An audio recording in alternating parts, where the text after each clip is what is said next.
So welcome to Aga Khan Foundation Canada's University Seminar Series. We're thrilled to have everyone here today with us. I'll just explain a little bit more what we're doing about the University Seminar Series before I hand it over for another introduction. So the University Seminar Series is an annual event done by Aga Khan Foundation Canada. The goal is to bring practitioners from the Aga Khan Development Network to the to Canada, to tour around universities, and so we do have some people joining us by webcast, so that would explain why we're trying to kind of run around. So for everybody who's joining us in person and webcast today, welcome. My name is Sarah Power. I'm a Public Affairs Advisor with Aga Khan Foundation Canada, and you're here today as part of our annual University Seminar Series. We've been touring around Canada all week. We started in Calgary, then Toronto, Halifax, and then today we're in Ottawa. Tomorrow we go to Montreal to bring speakers from the Aga Khan Development Network to Canada to speak about international development and our work on the ground. I'll explain a little bit more about what we're doing this year, but before I do that, I want to welcome someone from our partner today. We're partnering with the International Development Research Centre, as well as the Department of International Development here at Ottawa U. So I'm going to welcome up Martha Melles to do a quick introduction for IDRC. Yeah.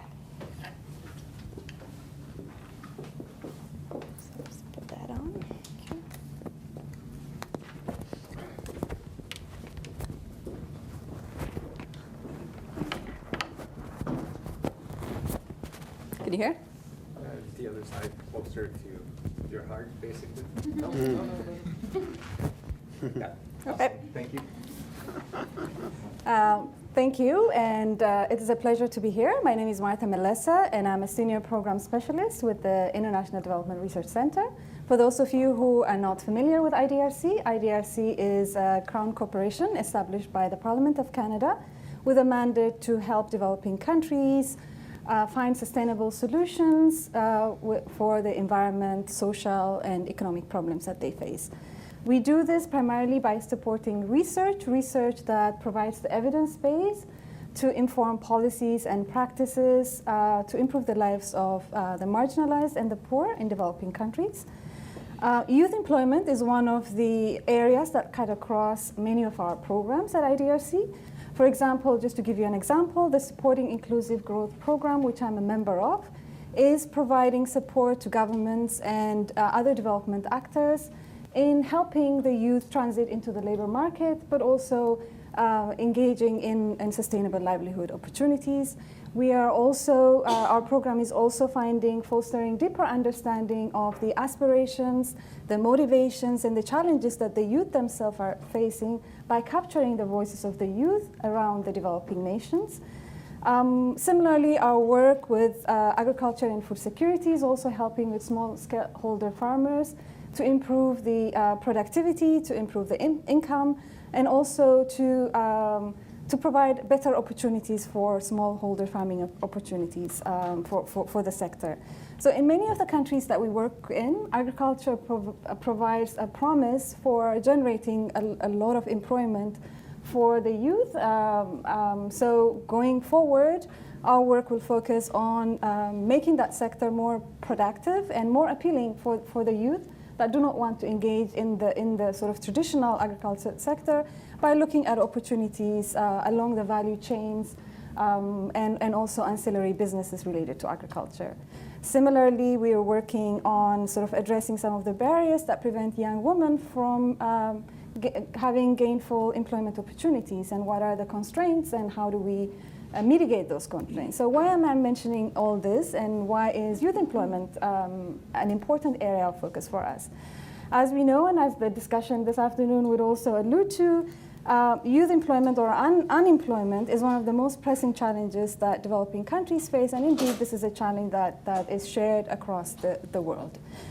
So the challenge in many cases is not limited to creating jobs for those who are officially unemployed, but in many countries that we work with, a lot of the youth are also found in sectors that are very unproductive, that do not provide livelihood opportunities, that in many instances are survivalist activities. So the challenge for many countries going forward is how do we provide opportunities for those who are stuck in this to really use the productive opportunities, and what are the ways that we can expand opportunities for the youth to use their potential to the fullest. So we know that governments and donor agencies alike are doing a lot of intervention to help mitigate some of this and provide opportunities, but many questions remain. For example, what are the interventions that works? What doesn't work, in what context? What are the things that are proven to be successful in small contexts, but are they scalable? So these are large questions that remain at large. And going forward, these are the questions that our program will be addressing, working with researchers in developing countries in various contexts to provide really policy options and intervention for expanding employment opportunities for youth. So we are very pleased to be a part of this, and we look forward to hearing from the experiences in the field that would enrich our own work going forward, but also we hope that we will contribute through this discussion. Thank you.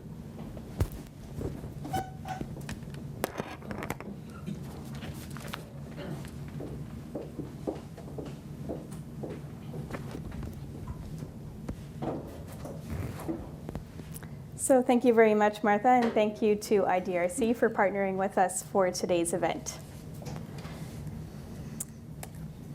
So I'll just explain a little bit more what we're trying to do today. Today we want to try and increase your understanding of youth economic opportunities locally and globally. We'd like to highlight the role that different actors have to play in this.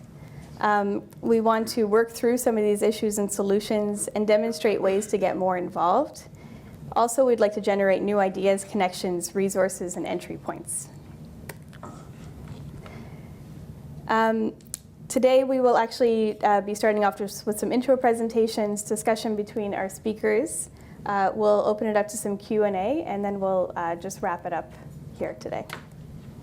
Just a reminder that for anyone who's here in person, as well as anyone who's joining us on the webcast, we have a hashtag going all week. It's been populated by quite a lot of people across the country so far. It's AKFC Youth. Especially for those of you on the webcast, if you'd like to ask any questions during our Q&A, that's where we'll be keeping an eye on your questions. So please ask them using the hashtag AKFC Youth, and we'll be getting questions from the audience that's live here in Ottawa, as well as people who are tweeting to the hashtag. So a little bit about Aga Khan Foundation Canada. It's a nonprofit, non-denominational international development agency working in Africa and Asia to find sustainable solutions to the complex problems causing global poverty. It works in 4 main sectors: health, education, rural development, and civil society. And in Canada, AKFC raises funds and builds partnerships with Canadian institutions and engages the Canadian public. We're part of the Aga Khan Development Network. The 3 pillars of the development network are economic development, social development, culture, and the Aga Khan Foundation can be found under the social development stream. So we work in many countries in Africa and Asia, and you'll see them all listed there. The ones in green are the countries where AKFC works. So just a little bit about our approach. We respond to the multidimensional nature of poverty. In the long term, with a regional approach, we foster indigenous institutions and human resources, let communities lead, create opportunities, underwrite pluralism, and address the social, economic, and cultural dimensions of development. In Canada, we have a mandate to engage the Canadian public, as well as create learning opportunities for professionals in international development. So this series would be part of that. Some of you who are students or young professionals will probably be interested in our AKFC Fellowship Program. We have 3 streams: International Development Management, International Microfinance and Microenterprise, and Youth Professionals in Media. Applications for this year's fellowship program will be opening on November 15th, and you can find out more on our website. We also have something called the annual World Partnership Walk in Golf. This year it happened in 10 cities, had over 40,000 participants, and we raised $7 million for AKFC's work overseas. So please consider making a team and participating next summer on that. Finally, I just want to encourage you all to find out more about AKFC on our website and keep an eye on us through our Twitter account. I'd like to thank our partners today.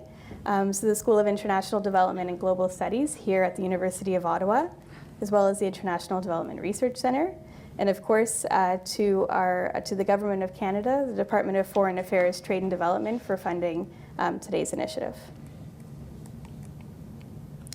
So now I'm going to hand it over to our speakers, but I'll just introduce them. So first we have Aaron Markell, who will be moderating today's session. Aaron is a principal consultant of Market Share Associates, which works in economic empowerment of women and youth and engages stakeholders from around the world. We also have Dr. Gordon Betcherman, who is a professor in the School of International Development and Global Studies here at the University of Ottawa. He also has a cross-appointment to the Graduate School of Public and International Affairs. Dr. Betcherman's research focuses on labor economics, demography, social policy, and the economics of development. And he's also co-author of the World Bank's 2013 Development Report on Jobs.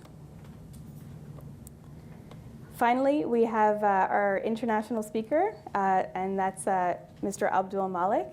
We're thrilled to have Mr. Malik here today. He is the General Manager of the Aga Khan Rural Support Program in Pakistan. He's been traveling across Canada with us.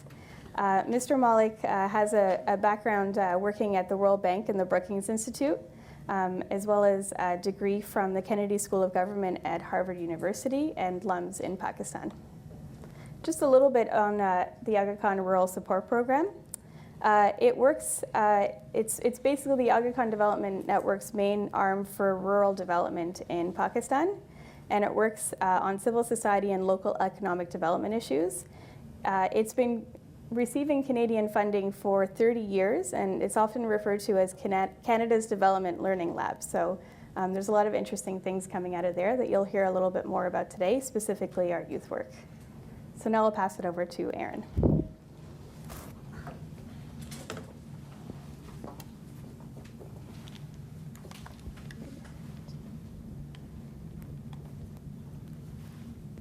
Okay. Thanks. No problem. Hi, everyone. Can you hear me okay? Okay. So first, I just want to thank everyone for being here. I actually see quite a few familiar faces. So hello to everyone who I haven't seen in a while. I think we have a really exciting topic to discuss here today, so I kind of want to jump right in. But first, I just want to tell you a little bit about who I am and who Market Share Associates is. So in terms of my background, I actually started working in women's economic empowerment in South America, kind of way back in the day. Kind of graduated through to microfinance and then landed working with AKFC, managing the economic development portfolio. That also included some education work in Central and South Asia, so that's kind of my connection here. And Malik and I have done quite a bit of work together in Pakistan. So from there, we started a consulting company called Market Share Associates with a few other partners, where you have an office in Denver, Colorado, as well as just starting to build out one in Montreal as well. And for any students who are here, we all are hiring, so come and talk to me afterwards if you have any interest in living in Montreal.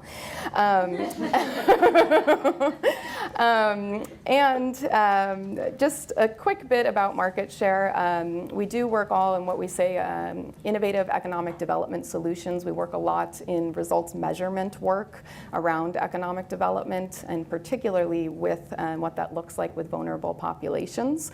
And with that said, we also work with quite an array of clients, from governments to different NGOs to also working directly with the private sector. So today, what I want to talk about quickly because I know we started a little late and I want to jump in and hear from these two because they have a lot of interesting things to say.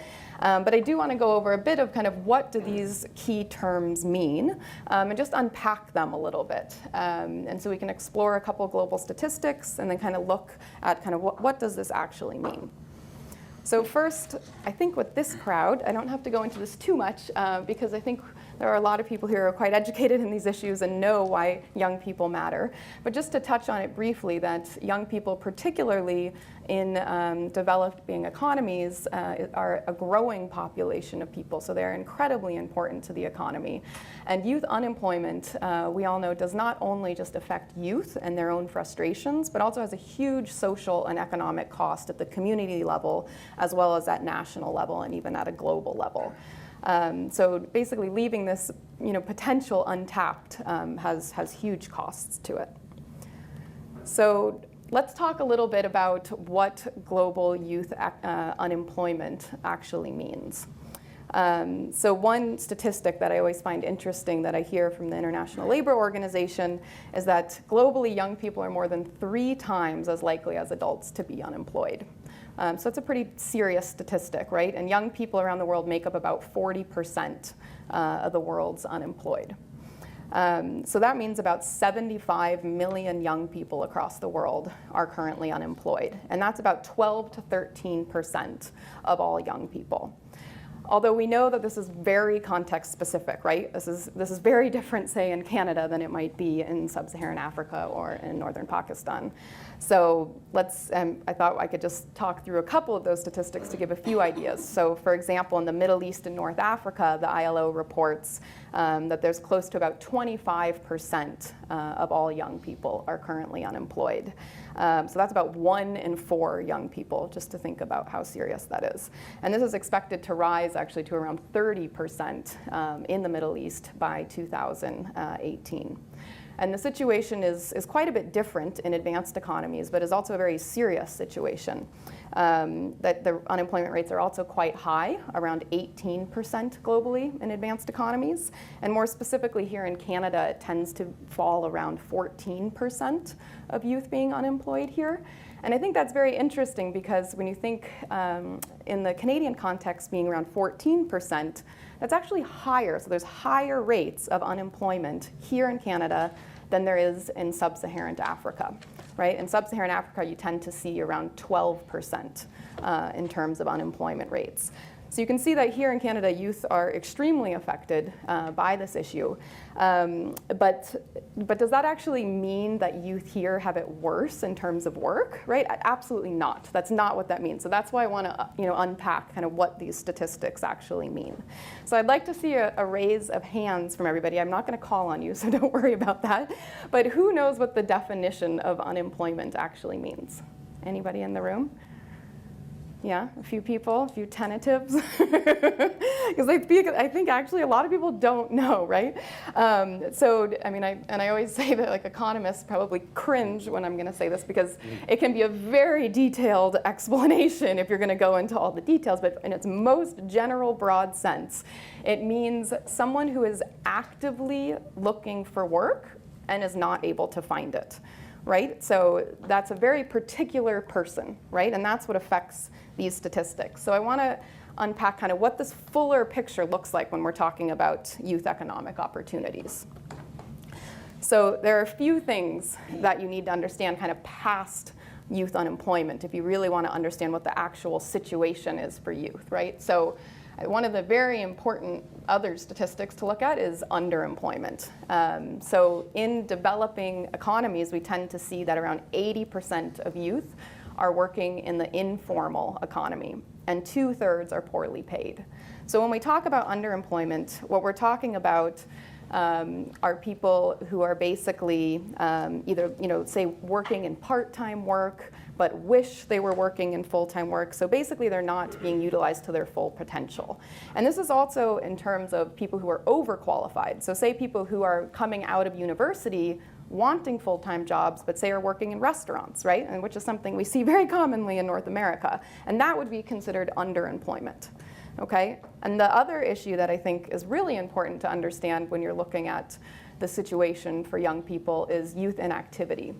And this is typically defined, it kind of has dual parts where young people are, one, not employed, and two, they're not in school. So everyone who's in school here at Ottawa U is actually considered active, right? Because you're building on your skills. But when you're inactive, it means you've kind of, you might have just kind of become so frustrated looking for work, or you're not in school, that you're not even looking for work anymore at all. And that's considered inactive. And I think, after working in northern Pakistan, there's a couple of things that always come to my mind, because it's very visual, actually, this youth inactivity issue. It's kind of in your face, right? Where you can see like groups of young men hanging around, right? And they're not looking for work.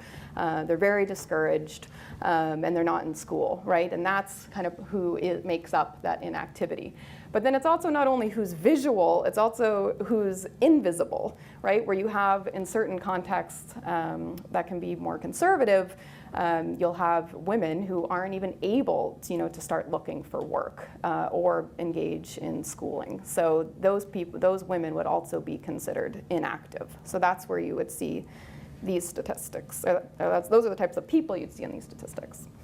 So I want to talk quickly about some key barriers. You're going to hear more from the speakers around this, but there's a few things that I just wanted to point out that we tend to see in multiple different contexts across the world. One is just the issue of actual economic opportunities and what exists in the area. So we tend to see that you see a lot of unemployment where there are limited economic opportunities. And I think we'll hear a bit more from Malik about how this affects the northern Pakistan context. And then we tend to talk also and hear a lot about the idea of skills mismatch, right? Where students are either coming out of training or university, but they're not getting the skills that the private sector is actually looking for.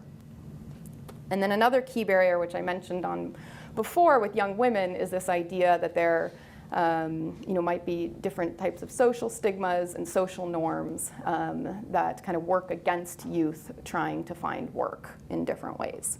And there are many other issues, but I did just want to bring a few of these just to get us thinking about what are some of these key barriers. But really the issue is very context specific and extremely complex, as you can see from just talking through what some of those statistics are to really understand what the true situations are.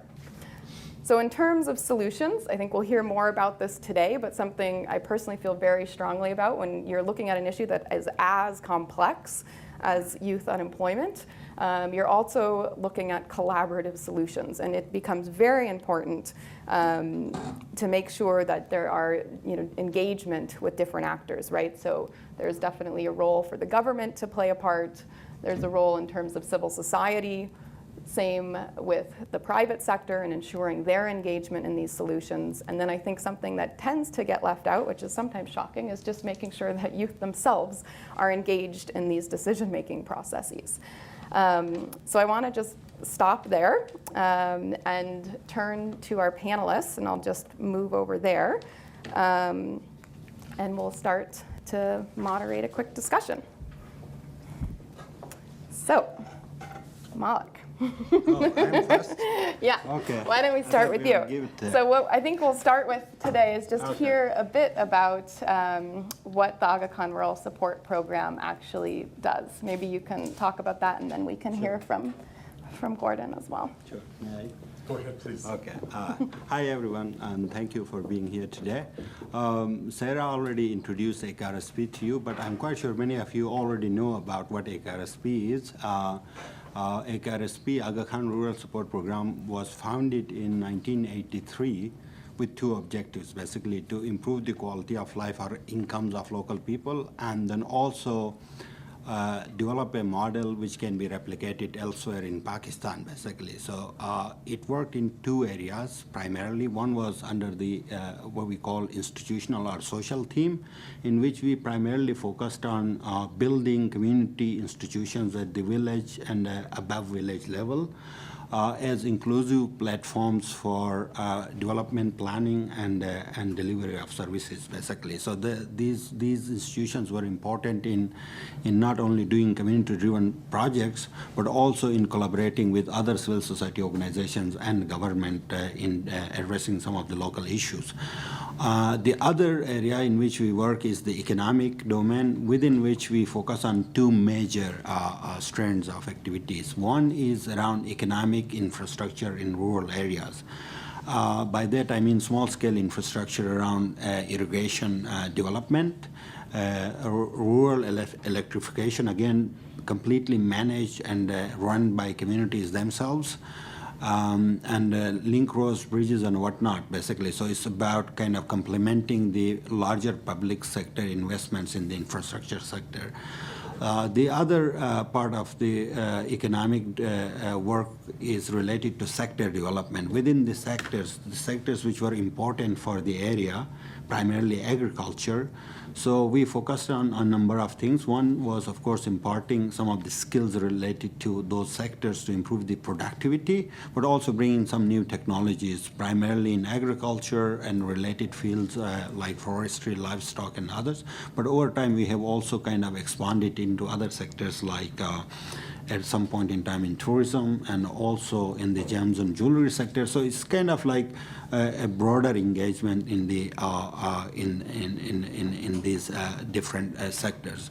Over time, various World Bank had evaluated these programs at least 4 times, and they have kind of in many ways endorsed the viability of this approach, and it had brought about a lot of economic change together with government investments. Poverty levels have gone down, incomes have increased, and the second objective, which was to actually demonstrate a model, was also in some ways was quite successful. That in Pakistan alone we have at least 10 organizations which have been modeled upon WEBCAST's approach and supported by government. And today, the whole rural supports program network in Pakistan constitutes the largest civil society network, reaching out to around 30 million people, basically. So this is the broad introduction of WEBCAST. We'll talk about perhaps youth development once we hear from perhaps other speaker, right? Great, sounds good. Thanks, Malik. So, Professor Betcham, maybe you can tell us a bit about your role here at University of Ottawa and what it is you're working on. Okay, thanks, Erin. First of all, on behalf of the School of International Development and Global Studies, I want to welcome everyone to the seminar, and I'm pleased that we're able to collaborate with IDRC and Agacon Foundation Canada to talk about this really important issue. Just a word about the School of International Development and Global Studies. It is, I think, the largest dedicated school in Canada to the study of international development. We have programs very large programs at the bachelor and master's level, and also we have a PhD program in international development. And it's a place where we really try to combine scholarship on the topic of international development with policy and practice. So the objectives of a seminar like this fit really nicely with us, our mission, and we're delighted to be part of it. I like to think of myself as more than just an academic because I've spent a lot of time actually working on development policy and practice over the years. Before I came to the University of Ottawa, I was at the World Bank for many years, where I worked in many countries around the world on the issue of employment. And for me, employment is a critical development issue because it is really the transmission vehicle for the broader societal trends to actually affect people's lives, both economically and socially. And one of the things I've done in recent years, and I think Sarah mentioned it in the introduction, was I was a co-author of the World Bank's World Development Report on Jobs. And maybe we'll talk a little bit about this more when we talk about young people, but jobs are really important, not only for the benefits they bring to the job holder, which is pretty obvious, the salaries, the earnings that people make, their contribution, their direct involvement in the mainstream of economic and social society, but there are what economists call broader social returns to jobs as well. In other words, benefits that accrue to the broader society when people are productively working. Their investments in the economic future of the country, their investments in a cohesive social structure in the country. So it's really a linchpin for development in my view. And there's no part of the workforce where this is more relevant than for young people. There's in all the countries I worked at, I never had a labor minister say, we don't care about young people's employment. It was always very much on the front burner because there was a sense, well, in some countries of the world, it was mainly because they didn't want people protesting in the streets. But most of the time it was because there was a sense that the future of the country really depended on young people contributing economically and socially through productive work. So this is a really critical issue for me. And I look forward today to talking about some of the barriers and some of the solutions. Thanks. Great, thank you.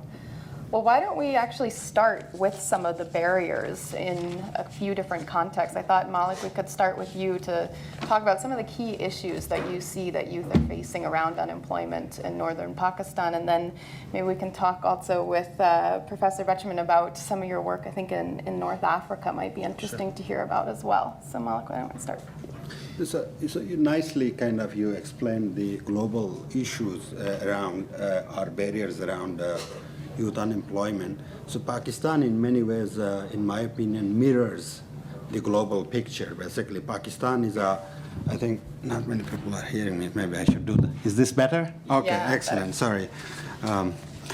So Pakistan in many ways mirrors this situation which you just saw at the global level. Pakistan is a young country. More than 67 or 68% of population is below the age of 29 in Pakistan, and unemployment rates among youth are much higher, and informality in the jobs is also much higher. Around 73% of employment in Pakistan is considered informal, but the definitions may be different in this case because when we say informal in Pakistan, so it's not necessarily illegal employment. Basically, I want to emphasize that because small enterprises below the size of 10 employees are also categorized as informal, which is not a just definition in my opinion. The other part of the informality in Pakistan is also kind of talking about where you cannot make the distinction between legal firm and household enterprise, basically. So in some cases you can say that a lot of it is outside the ambit of taxation, but in many cases it's the way a business model operates in non-agriculture sector in Pakistan. So generally some of the issues which you highlighted are very important in the context of Pakistan.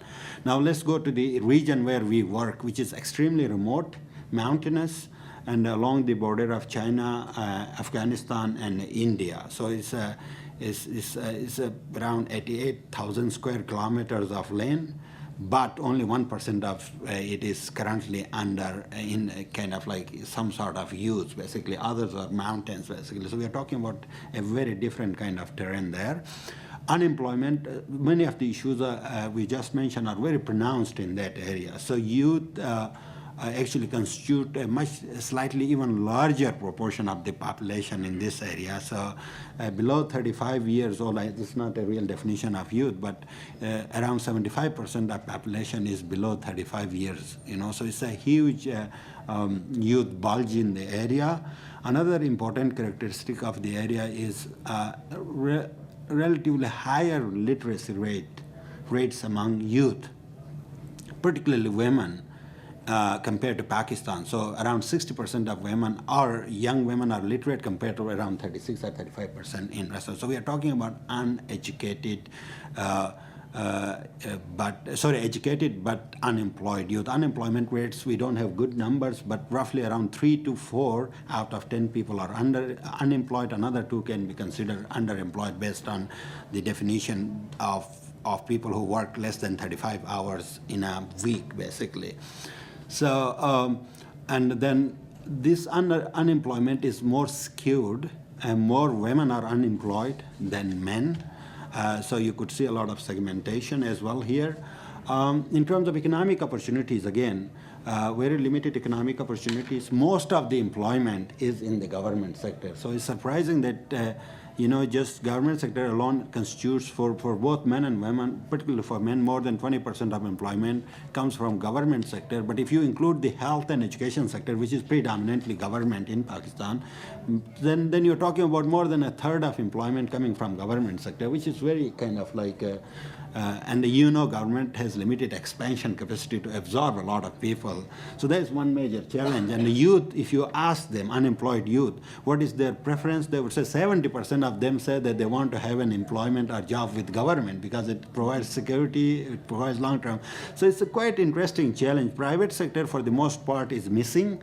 So I just give you an example. If you actually look at the combined employment of manufacturing and the retail sector, where you primarily see private sector operating, that is around 30% in Pakistan, 28 to 30%, but in this particular area, less than 5%. So we are talking about almost a missing private sector in this area, and agriculture is very low, kind of like small-scale agriculture, not like Canada, of course.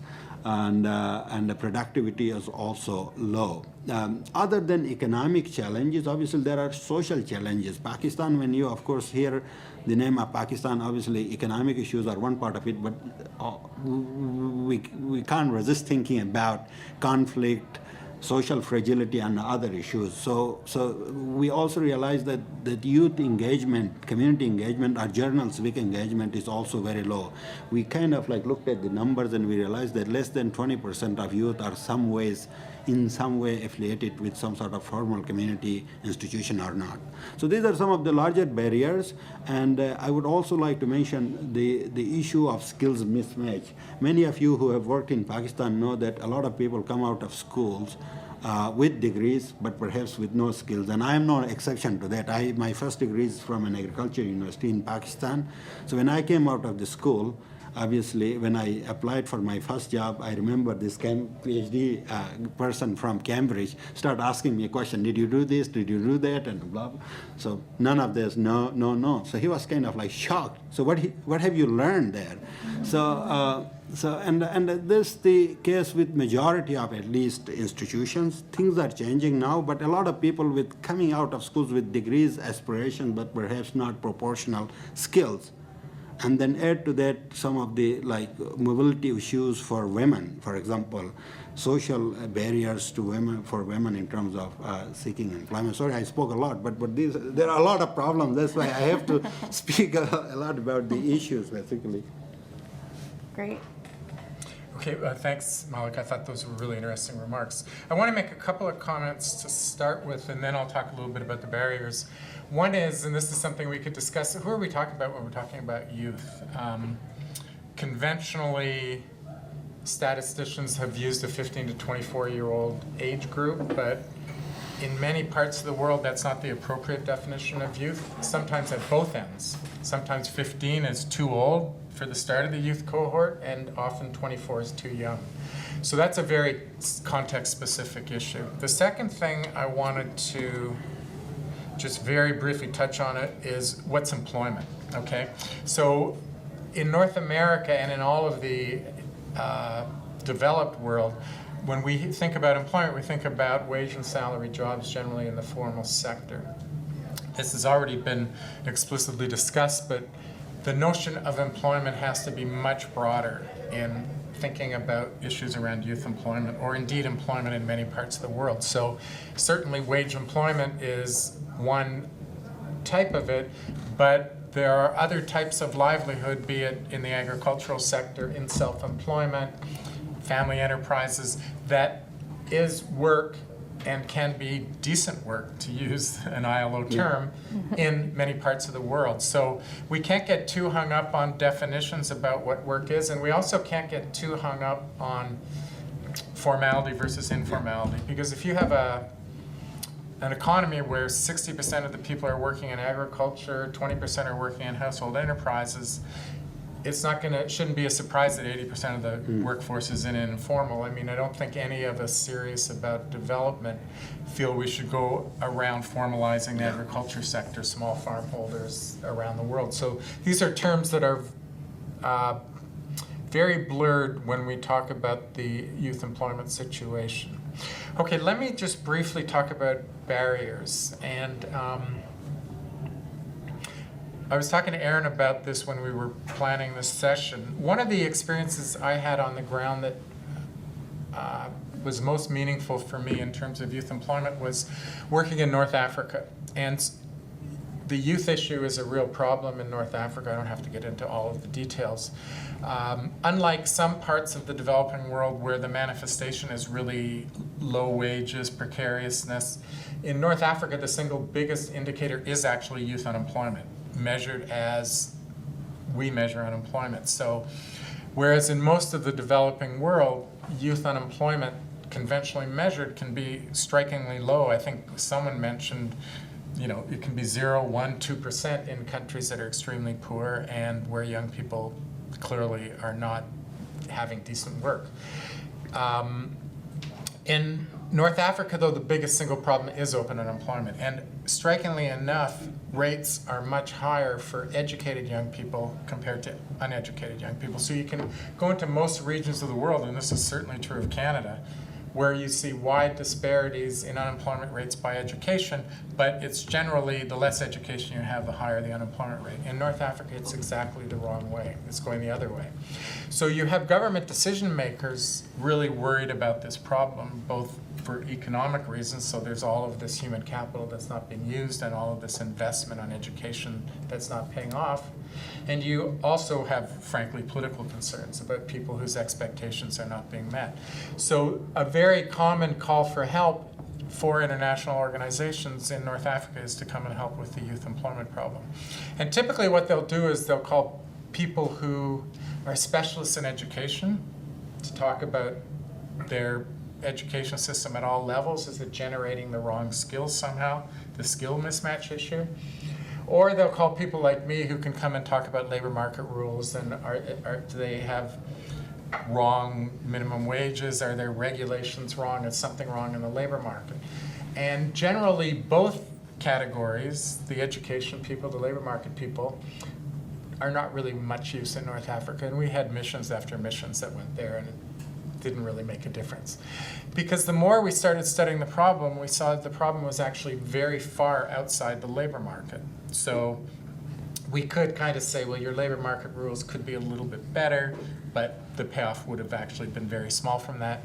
In fact, the education systems were generating a lot of really bright, ambitious, skilled people.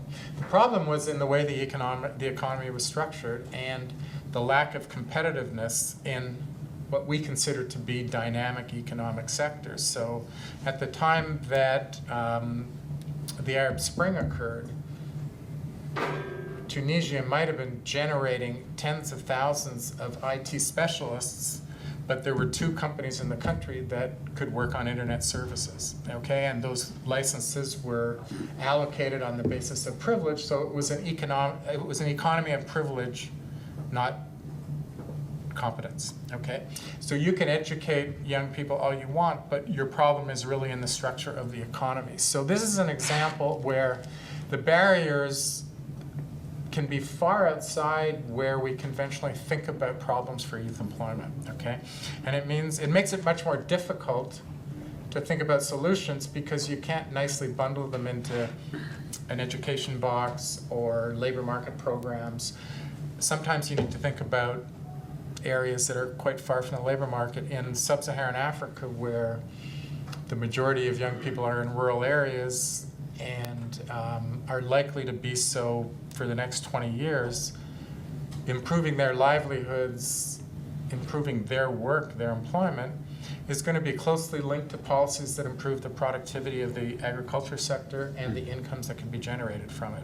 So all of which to say that barriers can be really diverse and are extremely context specific. And too often we focus too close to the observed problem as opposed to the broader environment where in fact the barriers are most constraining. Absolutely. Well, I think that does a nice job of painting the complexity of the issue and how context specific all of this is.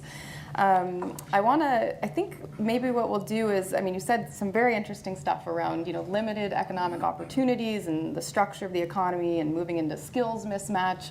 So I think we want to jump into a few of those issues. I think where I'd like to maybe start, because I heard you also talk about the blurriness between the formal and informal economy, and also talking about self-employment versus wage employment.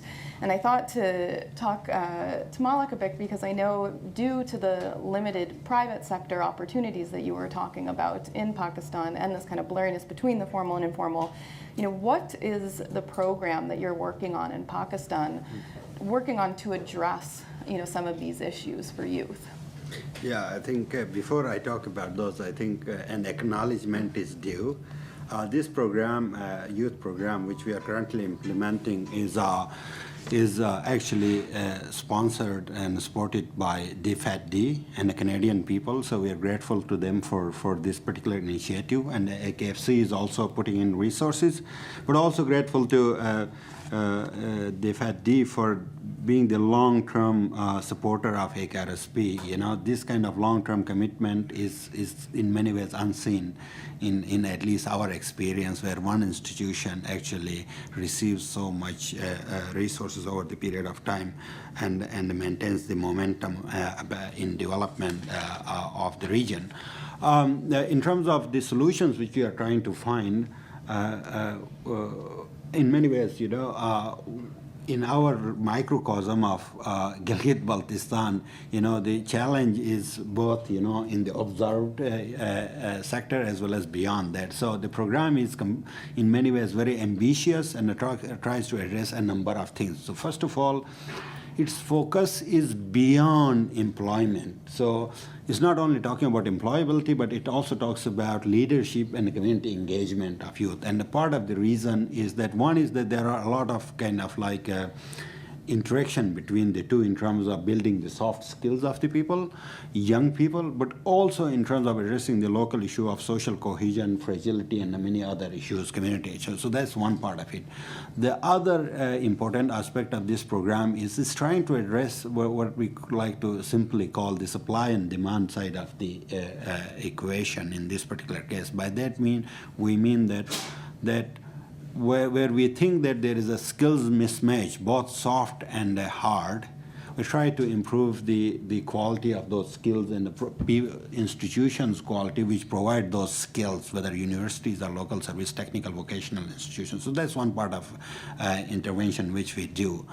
On the demand side, we are trying to actually work on a number of local promising sectors, agriculture being one of them, because it overwhelmingly the employment of women in particular, and also men, is much higher in this particular sector. The idea is to increase the productivity of this sector to expand the economic opportunities and income opportunities for local entrepreneurs, including men and women. So that's one part. And then we also work on other local economic sectors. Basically, construction is growing, so that was another sector, and then domestic tourism. So that's another part of the intervention which we are trying to do to expand the pie of the activities. Maybe you can talk a little bit about the entrepreneurship activities for young women, because I know there's some interesting interventions going on around that. Yeah.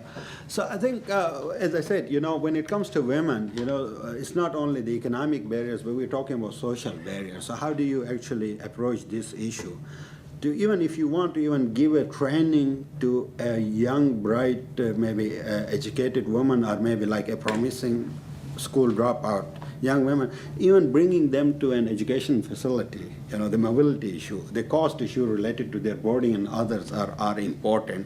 So one thing which we are trying to do is to take some affirmative action. I don't know whether this word is very accepted in Canadian context, but at least, try to actually support some of the costs associated with, for instance, their children care or while they are coming to the training. So that's those kind of interventions which ensure that they can come and actually participate in a training. So that's one part of it. The second thing which we try to do is actually to work on sectors which are in many ways self-selecting, even although there may be non-traditional areas, but agriculture is self-selecting.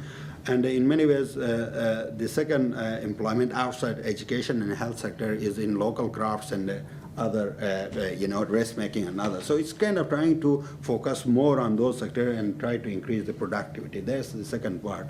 The third part I would like to emphasize is that in many ways, I think with the support from women themselves, though, we try to kind of turn the barriers into an opportunity. For example, one example is that the parts of Gilgit-Baltistan are a bit conservative in terms of women's mobility. So there, for instance, women cannot go to bazaar and do shopping or take care of whatever their daily needs. So what we have done is that picking the ideas from women. So we have helped set up women-run markets, basically, where women have these shops providing different services, basically, and those are doing very well, and also giving them women a social opportunity to actually talk about their issues in those kind of like women's markets. So I think a number of initiatives which we thought are kind of like helping us address this issue in some ways. Can I ask you a question about that? I think the gender issue, I mean, one thing we've talked about is the differences in the context you work in, and let's say in Canada. The gender issue for most of us would just strike us as a hugely important issue. And thinking about alternative approaches like you just mentioned makes a lot of sense. To what extent do you get into questions of trying to have discussions on the traditional values and try to get people to think about gender roles, for example? And that's a very good question, and that's why I was in particular thankful to DFAT-D, because this was one of the donors which have, from the very beginning, emphasized efforts to increase the role of women in the social and economic sphere. So in addition to these specific programs, so what we are doing is that we have a number of gender initiatives. One is what we call a gender pairing, where a sister and brother, or maybe a couple who have been trained in some of these concepts, go back to the community as a group, because it's not often only men or women, who are facing, and try to increase the awareness. And here, what we realize is the social platform which we have created over the last 30 years, the women's organization. You see a women's organization in each village, and pretty much everywhere, and the local support organizations. So we use them as platforms to actually increase the awareness about women's issues in the area. One thing which gives me a lot of confidence in particular is that in this project we had from the very beginning set the targets that at least 50% in most cases the beneficiaries of this program will be women. So in many ways we are achieving those targets. So I think we are doing, those additional efforts are bearing fruits. I mean, compared to, yesterday I was quoting this example that one of our gender, experts who is working with us, she was one of the first employees with this organization. When she went to a village for the first time to talk about issue in one of the conservative areas, actually people came with a gun to kill, And today, a lot has changed, 30 years down the road in terms of social attitudes and the acceptance of some of those issues. For instance, when government announced to actually allocate 30% quota for women, representatives in the local government tiers. So now we don't have at this point in time, and even provincial tiers, a lot of women who were working as social activists in the community structures which we created, or who were working with the KRSP, actually eventually became the political representatives in those. And so I think over time, obviously it's a very culture show over time, a lot of shift we have seen in this particular issue. Great. Why don't I ask one last question, and this is going a little off script, but I think because the skills mismatch piece I think came out so strongly when both of you guys were talking about the barriers, and maybe Professor Bachchan, I can direct this to you first, and I think particularly talking around the skills mismatch for educated youth. And something when we were preparing for this discussion, I started reading a bit also about the Canadian context here. And I think there's a very interesting debate that's happening globally, but you also see it playing out here in Canada, which is kind of whose responsibility is that, right? Where you see the private sector being like, okay, the education institutions really need to be teaching the right skills to our young people, so that when they come to us, they're work ready. But then when you talk, with education institutes, they're saying, well, that's not fair, because the private sector's investment in training over time, particularly at least I know here in North America, has been decreasing over time. And I even looked at some interesting statistics before I got here that I know in the US US context, it's already quite low, but that Canadian firms supposedly are spending up to 50% less investing in young people's training than US companies are. And I'm wondering just what role do you think both the education institutions and the private sector have to play in terms of linking and actually matching these skills? As an employee of an education institution. This has always been a big issue, and here we're talking about a Canadian context because it's complicated when we get into different levels of development. First of all, I think that industry in North America has never invested a whole lot in training, okay? And that's because of the nature of the institutions in our labor market, okay? So it's much more based on flexibility and it operating as a market, basically.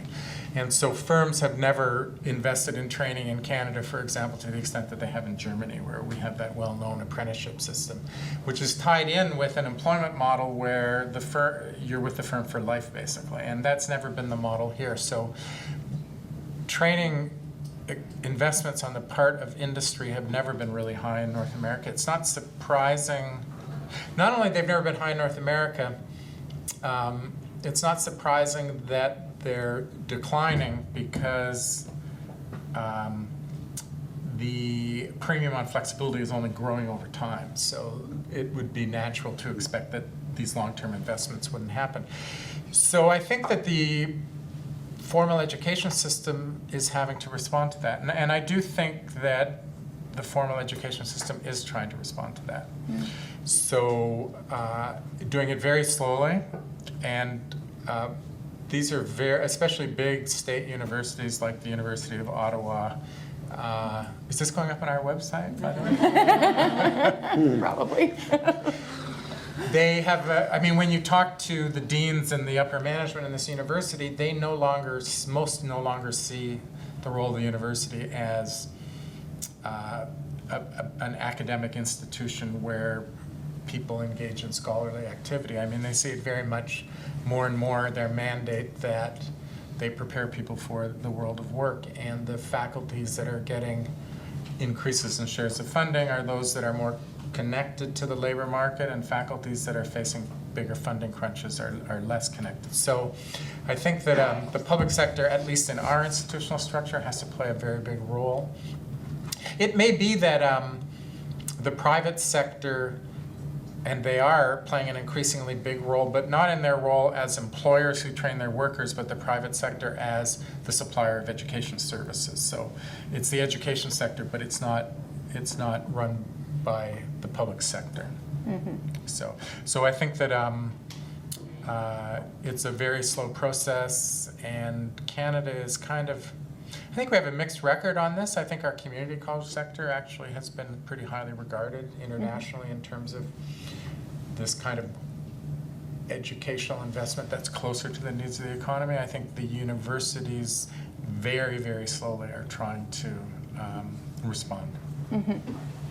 Great, thank you. I don't know, Malik, do you want to talk about that just a little quickly, bit? I think when it comes to developing contexts like ours, then industry-university link is very weak. You already mentioned that we don't see that kind of collaboration here, even in developed countries, but then it's much weaker, in fact, in most cases missing, so the universities in some cases deliver programs which may not be that responsive in some ways to the market needs. So I think in our context, what we realize is that we need to really create, one is that to think about educations, kind of creating that awareness among education institutions to think beyond just their role as graduating people from there. So think about how these people actually eventually become productive members of the economy. So if it means like employer-driven placement schemes or whatever. So I think those are completely missing, and we are trying to actually encourage them.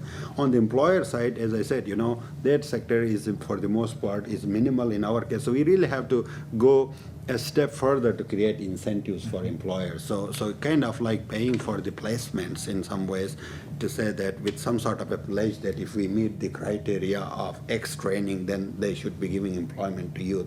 So that's one broad thing which I would like to say. But I would like to also emphasize that sometimes, I guess, we programmers, perhaps not the thinkers, forget about this issue that when we talk of skills, we tend to think of technical or a particular disciplinary skill, We forget the importance of soft skills, And it's very critical. And in many ways, global studies have shown that people who actually have combined technical with soft skills in even randomized control experiments have shown greater odds of employment. So I think it's very important that this concept should be mainstream, understood, and then emphasized in many of the things. Yesterday in some of the discussion, I really like this issue that even in universities, I went to a business school as well as, but some other schools as well.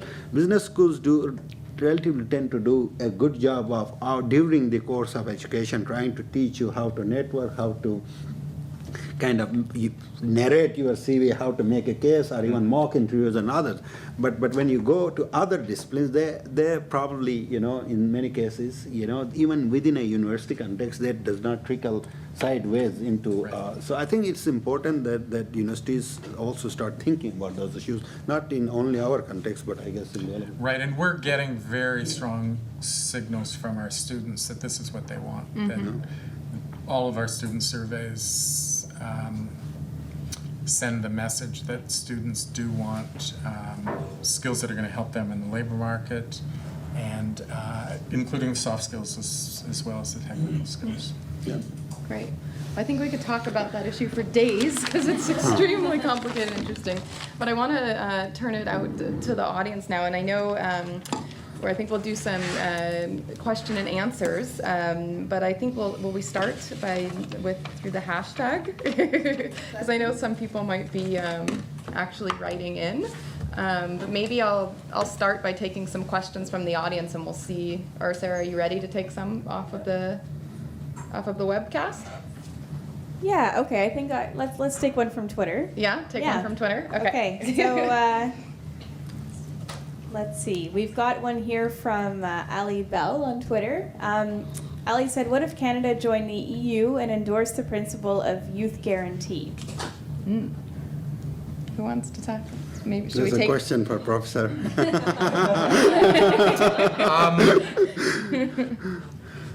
The macroeconomist in me says we don't want to join the EU, but from the point of a youth guarantee, I think this is something that is really, in the context of Canada, serious for discussion. That there may not be a whole lot smarter public investments than some kind of guarantee for young people in terms of either work or a training opportunity related to work in a certain important age of their transition into the labor market. I think that this sort of thing, the political climate has not been good for this kind of thing in the past, but for me, this is an idea that definitely is worth discussion. And some serious analysis about, the immediate reaction is on the cost side of it and on the disincentive side of it, right? So that this surely is going to cost a lot of money, and surely it's going to create disincentives for young people because they're having their first job handed to them, or they don't have to do much in order to get them. But I don't think, the cost thing may look a lot better if we can calculate the returns to that. And second of all, I think the disincentive thing for young people is way overblown. That a lot of research shows that that's a very small problem. So I think it's a really serious idea. Great. Not to join the euro, though. There are questions. Let's take a question in the back there. Well, first of all, congratulations to all. Sorry. For our webcast. First of all, congratulations to all three speakers. You gave an excellent amount of information, very interesting. I guess I'm hearing three. I'm an evaluator. I'll make a confession up front. I'm hearing three elements. The first element is from groups like ILO, which has a rather pessimistic view of youth employment.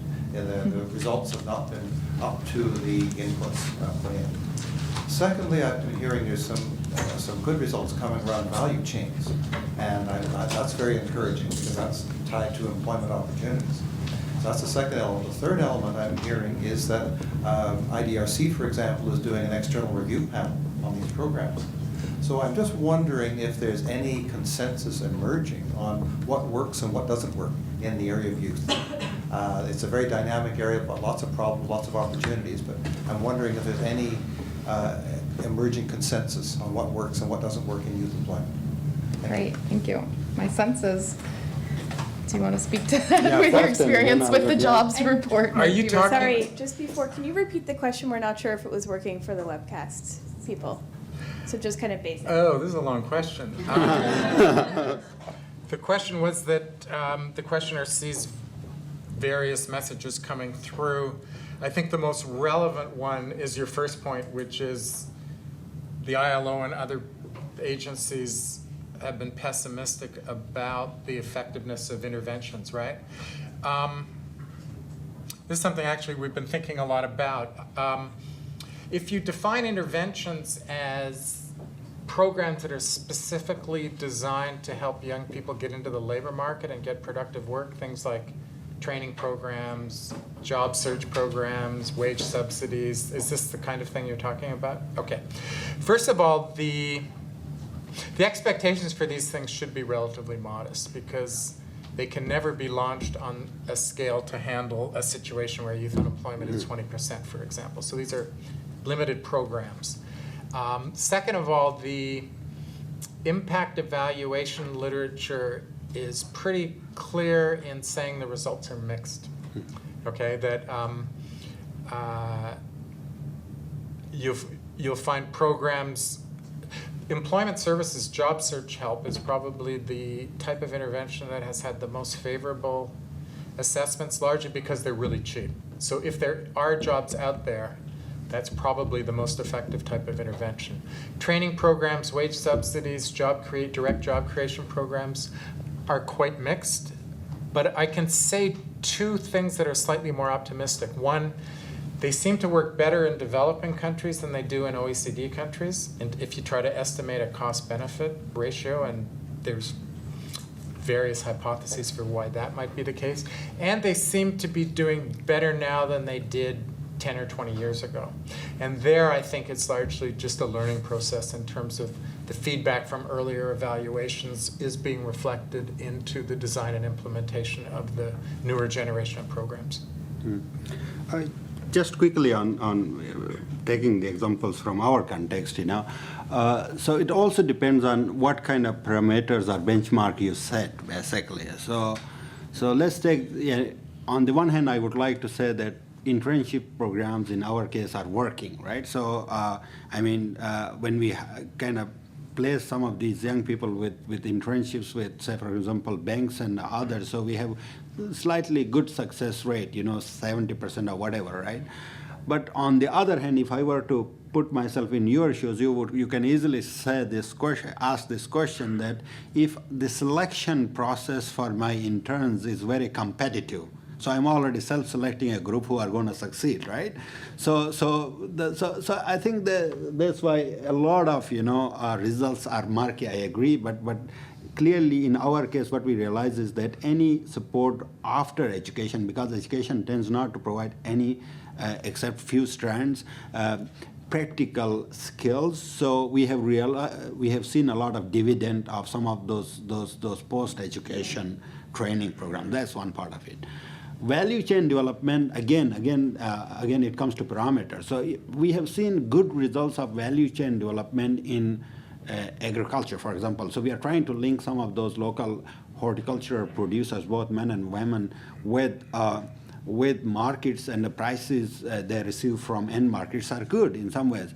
But if I add an additional filter, how many youth jobs, instead of talking about income, then suddenly you are talking about a very sub-segment, and which may be seen as now not good enough, So I think it is also important we look at those nuances and see whether those are successful or not. I also just want to add to that quickly because I just was working on a paper for Plan International, and we were looking at a few different of their interventions and looking at some of the impacts. And I think something that came out very strongly, instead of looking at, say, a particular intervention, was actually that interventions that were paired together. So they were looking particularly at community-based savings groups, kind of alone for youth, and then their youth entrepreneurship programming alone. And we're finding kind of mixed results. But then when the programs were integrated and they were working together, they were finding much higher results in terms of what youth were doing afterwards. So I do think that there's something to be said also for this type of, integrated programming and kind of what that means in my experience. Why don't I take a question here? Sure.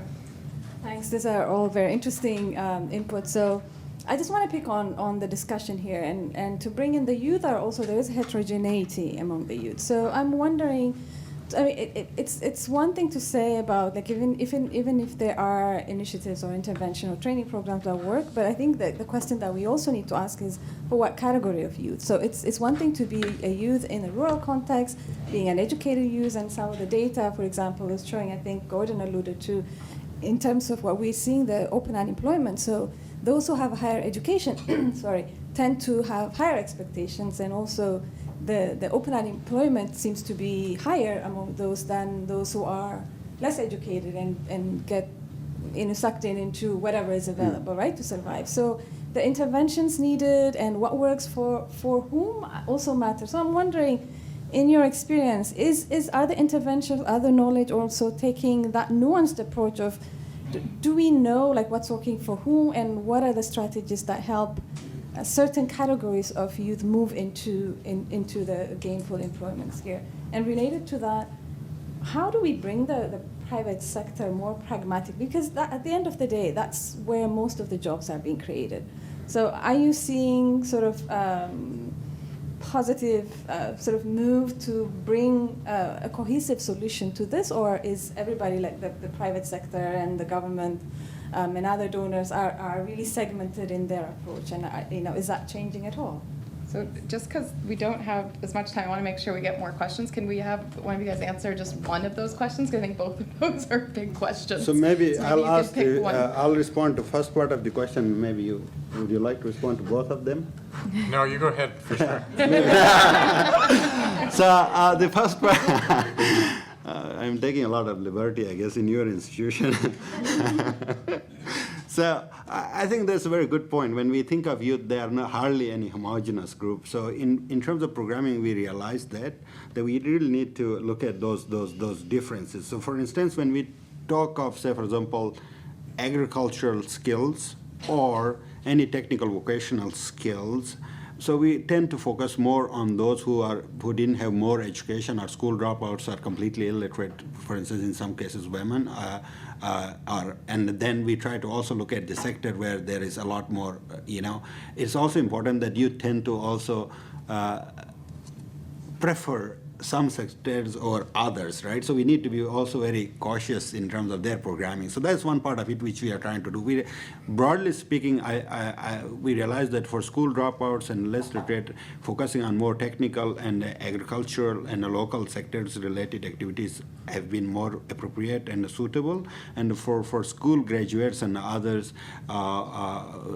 kind of transition support, whether it's internship, soft skills, or maybe some sort of employer link, have been more useful. Obvious kind of a response, but I think that kind of detail in programming is essential, in my opinion. Mm-hmm. There's a growing amount of literature from the evaluation folks about interventions, but the problem is that the intervention itself remains a black box in much of this evaluation. So we know the bottom line, did this intervention employ wages, employment, or whatever, but we don't know enough about for who.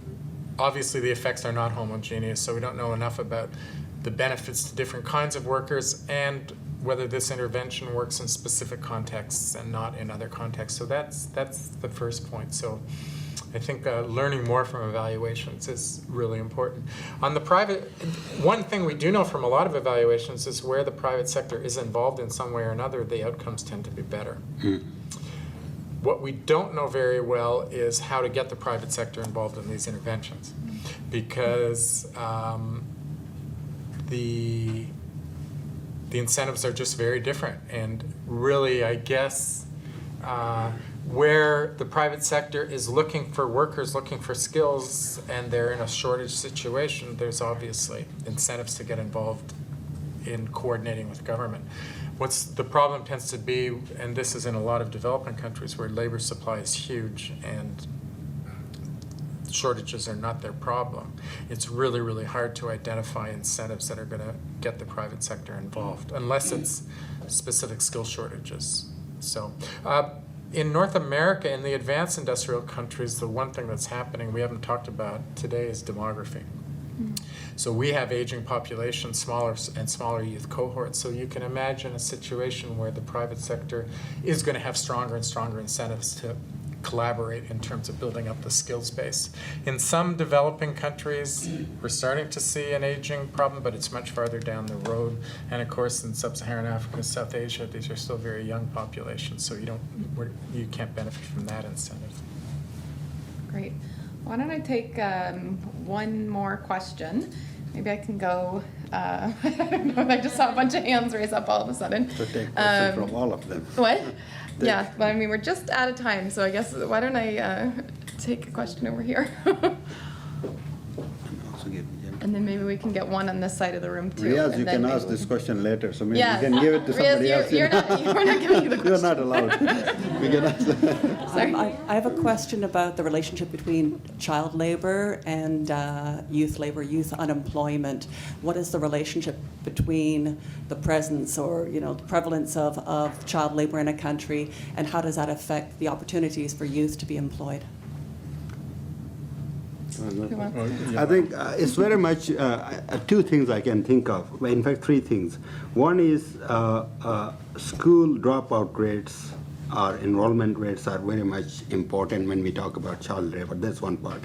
Second is when we think of child labor, we also tend to think of obviously the non-ag sector in urban areas. Rural areas also have child labor issues, but it comes back to the definition issue. So for instance, in Pakistan, the definition of labor force, which starts at age 10 and above, so when you think of age 10 and above, so you're already talking about, so if somebody is employed at age 11, 12 and others, so you would say this is child labor. But the problem, if you go into details, for instance, 50% of employment is in agriculture, and if a child has been a contributing family member, then that is considered employed. So it is maybe different than a relationship of exploitation which you see in, say, for example, a tannery or some other kind of sector. So I think in the context of Pakistan, what we realize is that when the formality in non-ag sector increases, obviously some of those rules and regulations tend to actually point towards this issue. In some case, when we realize in the sporting sector, particularly in football manufacturing in Pakistan, there was this big hue and cry, and then created a lot of awareness about it. But a lot of it we cannot see and can't document in some ways, as I gave you the example. So. So the answer is, I guess, it's quite nuanced. Why don't we go to one last question, I think. I just want to get on this side of the room because I've got a lot of people over there. Did I see someone raising a hand back there?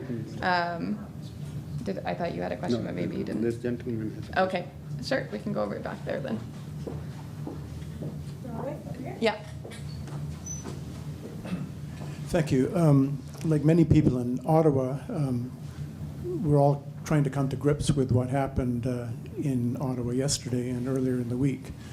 And I just wanted to point out that large-scale youth unemployment with disaffection and anger that it sometimes causes has to play a role in the incidents of violence and extremism that we see, not just in Canada, but obviously in many other parts of the world. So I just wanted to make that comment. But I wanted to ask two specific questions. Malika has just touched on one of them. But the first is the nature of work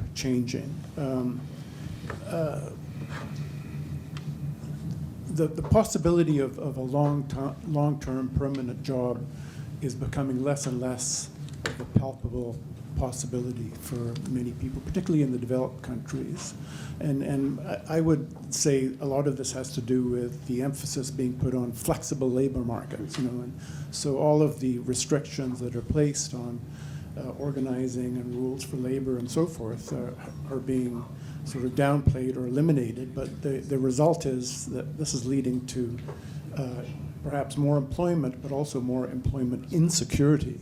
So I just wanted to ask your views on that particular issue. I mean, some people say, 5 o'clock in the morning, in 9 o'clock in the morning, you shouldn't assume that your job will exist at 5 o'clock this afternoon. What kind of a labor market is that, for people looking for some kind of security in employment? The other issue, which is sort of connected to this, is decent work, and Gordon brought this up in his remarks. We look at Bangladesh and we look at all the women and young girls who are given employment in these places, and some people say, well, it's either no jobs or bad jobs. It's a tough world out there, but surely there's another choice. Surely there is a way of having both jobs and good and safe and decent jobs as well. So that one's for Mel. Who wants to start and try and tackle that? Yeah. Good question, all of them. Yeah. The employment and security question, and you alluded to this being primarily in advanced country contexts, right? Yeah. Yeah, there's no question that it's happening. It's actually been like a 20 or 30 year progression into less and less secure employment. And I think that it's going to be very hard to reverse that from an institutional point of view. I mean, this is all tied up with views that the labor market needs to be flexible to create employment, tied up in views that overly generous social insurance systems create disincentives, the whole OECD job strategy mechanism, and weakening unions and collective bargaining. I personally don't see a big reversal in that happening myself. What I do think, though, is that the sources for optimism are two things. One, again, the demography, which is over the next 20 years really going to change the game in terms of labor forces in advanced countries.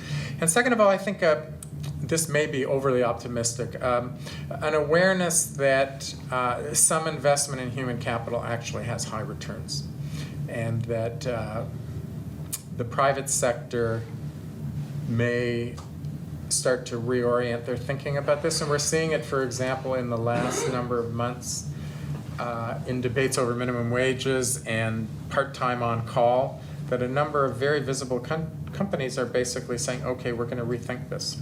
And if they're pattern setters at all, then we may, over time, see that as the source, along with demography, of more secure employment, rather than doing it the old way of government policy doing it, because that I'm less optimistic about. Quickly, just on your first point, I think we would like to believe that our investment in Gilgit-Baltistan, Chitral, which are at the border of some of the rescue areas, basically, and luckily we have not seen major, at least internal issues of similar kind of extremism or outbreak. External, yes, but not internal. We would like to believe that we don't have a counterfactual, but we would like to believe that we have actually worked on reducing some of the push factors, whether those is because of lack of self-employment or disenfranchisement because of lack of community engagement. So this program in many ways is designed to, in some ways, productively engage youth. In some cases, actually, youth are going a step further to actually convene events around peace and peace dialogues and others. So that's one thing. Coming to the second point, although in developed countries, I agree that there is tendency to have more towards flexible kind of jobs forced by, of course, market dynamics, but it's not surprising to see similar kind of trends in developing countries as well, right?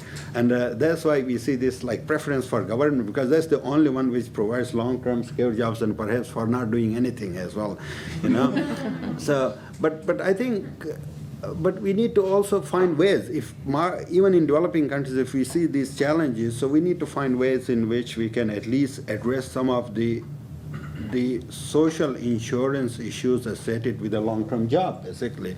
So if we know that much of employment in some of these rural areas is around agriculture, can we think of working with some of these community collectives to actually introduce microinsurance or bulk insurance schemes? And we are trying to bring those kind of things. So if market is going in one direction, how do you actually come up with some other solutions which kind of like aggregate some of these informal or non-long-term employees and who can benefit from those kind of initiatives? I think that will be one way forward in some ways.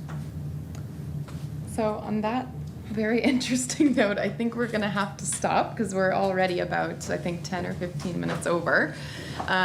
So I just, first of all, want to thank both of our panelists here today. Thank you for saying so me. maybe we could all give them a round of applause.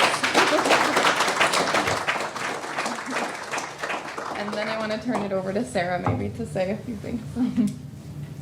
Yeah, so I want to thank, first of all, everybody who joined today, both online and in person. Thank you so much for being part of this event. I also wanted to kind of point out that our event today was a little bit different from what we've been doing in the rest of the country. Because in all the other cities we're visiting, we are doing a bit of a little mini workshop, and we're also kind of doing a little bit more of a local look. So I do encourage you to kind of have a look at the conversations that have happened on Twitter. We'll also be kind of following up on all of this and kind of continuing the engagement. So this format was a little bit different, both because of our opportunity here to kind of have a look at the global context, but also because of our wanting to kind of webcast and bring this to a broader audience as well. So I want to thank everybody for joining. Please do stick around, those of you who are here in person. And we found that the best conversations so far in the cities we visited have happened just after the event while people are milling around. So I think we have the room till about 5 o'clock. We still have some food. And those of you online, I encourage you to still go out and have the conversations and kind of find people to talk to about this and kind of and think it through a little bit more. Of course, thank you to all of our wonderful speakers and moderator for today, and as well thank you to our partners, IDRC and the School of International Development and Global Studies at Ottawa U, and hopefully we'll get to kind of talk about this a little bit more. But thank you again so much.